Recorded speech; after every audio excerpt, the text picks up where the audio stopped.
Hallo, Procreate und Pixel opak machen. Opak, also nicht transparent. Ist manchmal hilfreich, um Maske zu erstellen oder irgendwas auszuwählen. Ich mache ein Beispiel. Ähm, Neue Leinwand und wir schnappen uns einen Wasserfarbenpinsel. Ich mache hier schöne blaue Farbe und ich hier die Deckkraft machen wir mal so und jetzt reduziere ich die Deckkraft ein wenig so in dem Außenbereich. So.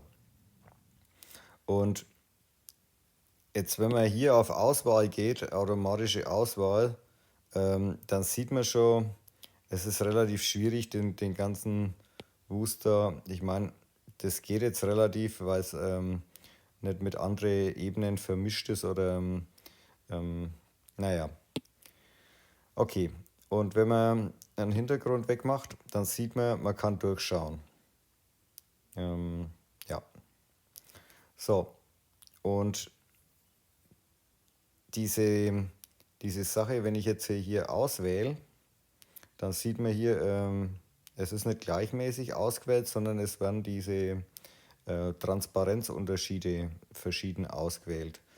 Und wenn ich jetzt auf einer neuen Ebene mit, ich nehme jetzt mal Monoline, volle Deckkraft und machen wir mal irgendeinen roten Ton. Und ich würde da drüber pinseln und ich male das alles schön da auf der Leinwand aus. Dann schaut diese Wolke im Endeffekt genauso aus wie diese blaue Wolke. Irgendwas habe ich da vergessen. Naja, auf jeden Fall, es ändert sich die Deckkraft nicht. Ich kann da drüber pinseln oder ich kann jetzt hier nochmal Alpha-Lock drauf machen und hier nochmal malen. Es wird nicht dunkler und färbt sich nicht durch. Es kann aber manchmal praktisch sein, dass die Pixel diese Transparenz verlieren, sondern dass die komplett durchgefärbt sind. Ich schalte diesen Alpha-Lock da wieder aus und die, die Grundschritte, ich mache nochmal einen Alpha-Lock rein und obwohl, machen wir es in Rot. Dann sieht man es vielleicht auch ganz gut.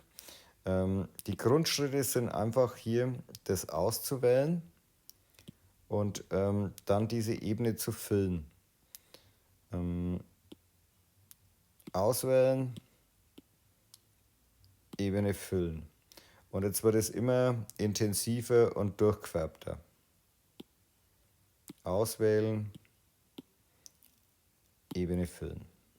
Und diesen Schritt muss man etliche Male wiederholen. Und mit jedem Schritt erwischt es jeden einzelnen Pixel und färbt es immer mehr durch. Hier sind jetzt nur so Wolken, die sind noch transparent.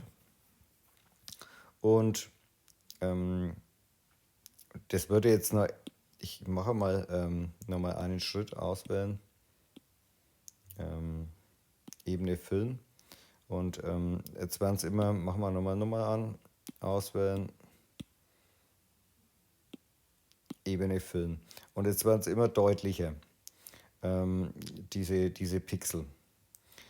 Und um manches zu beschleunigen, kann man diese Ebene duplizieren. Dann wird der Effekt auch besser. Und dann kann man noch versuchen, mit die Blend Modes zu schauen, ob irgendeiner das noch intensiver macht. Und meistens ist der farbig nachbelichten. Da kann man hier den Unterschied erkennen. Und diesen, wenn man jetzt auch ein paar Mal dupliziert, dann färben sie die auch durch. Jetzt kann man es nochmal wiederholen, nochmal farbig nachbelichten und duplizieren. Und diese Ebenen zusammenzwicken. Und man kann natürlich wieder auswählen, Ebene füllen. Und jetzt müsste langsam der Punkt erreicht sein, wo diese Pixel komplett durchgefärbt sind. Und das sind jetzt alle Pixel, die eigentlich hier diesen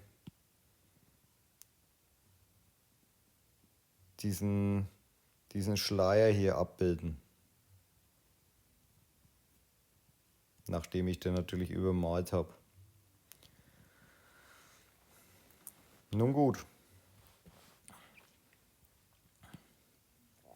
Es ist auf jeden Fall gut zu wissen, wie man diese Pixel Stück für Stück rauszieht, sozusagen. Für manche Sachen ist wirklich wichtig. Alles klar, das war's. Tschüss.